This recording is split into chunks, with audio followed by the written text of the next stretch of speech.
Hello and welcome back, or welcome if it is your first time here. My name is Teal and today's topic of discussion is going to be things photographers hate.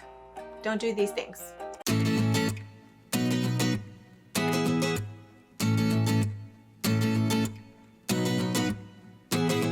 The first one, when you are looking for a photographer, stop asking for arms and legs.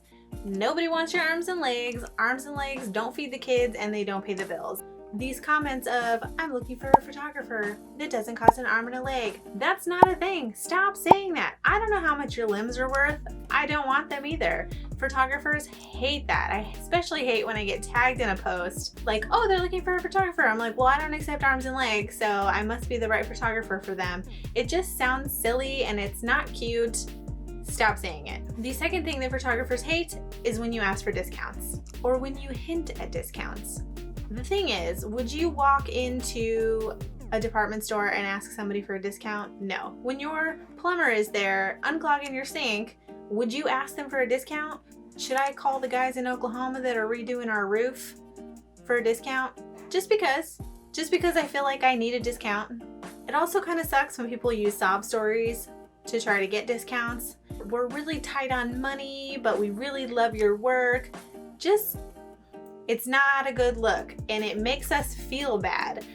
I run a business. My pricing is set for a reason, as every other photographer is. It's set that way for a reason.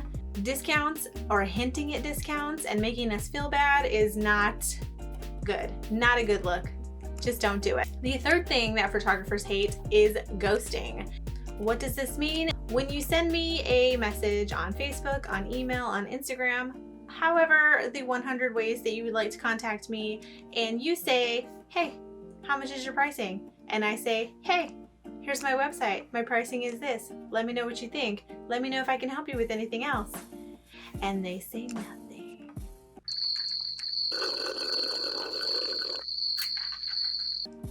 Silence.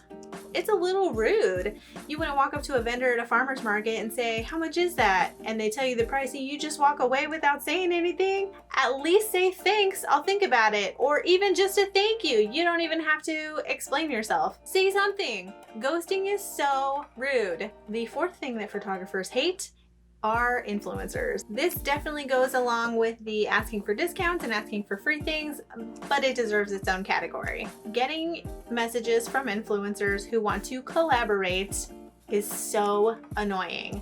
It happens more since we lived in Hawaii, but I get messages all the time, mostly on Instagram, saying they would like to collaborate with me. And what that means is I'm going to take their pictures, they are going to get the pictures, and all I am going to get in return is exposure.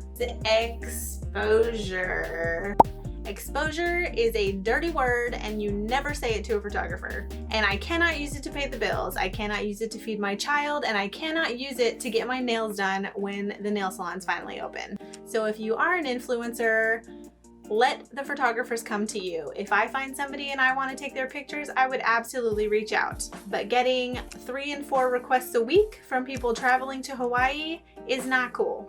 It's kind of an insult because I know you sent that message to 8 other people because we're all in a group and we talk, and none of us are going to work with you. So stop doing it. The fifth thing that photographers hate is when you try and change things after the fact. What I mean by this is after you book your session, wanting to change things. So if you book a certain session with me, if you book a 1-hour portrait shoot, we are not going to change it to boudoir after you book it. It is a portrait shoot. It's never happened to me personally, but I have heard of photographers showing up to family portrait shoots and it is a wedding. Apparently, somewhere on the internet, somebody said one time that you should never tell your photographer it's actually a wedding because then they'll upcharge you. Weddings just cost more. First of all, that's not true because I charge hourly for a wedding, which is actually cheaper than my 1-hour portrait shoot. So there's that. I could not imagine showing up to a extended family shoot and it is a wedding. Are you serious? That is absolutely wrong. It's a lie. Don't do it. I've also read things about people doing kids only mini sessions. Okay, so you book one, you have 2 kids, and then at the shoot, you decide that you want to, oh, can mom and dad jump in for a few? That's not what it was. It was kid-only mini sessions. Stop changing things. That's not what you signed up for. You put somebody in an awkward position to then have to tell you no, or to do what you want and then they feel crappy. Stop putting photographers in awkward positions by changing things after the fact. All right, that is all I have for that topic. So next time you're in the market for a photographer, don't do those things and your experience will probably be a lot better. As always, please hit that subscribe button and give me a thumbs up if you like this video. I will see you next time.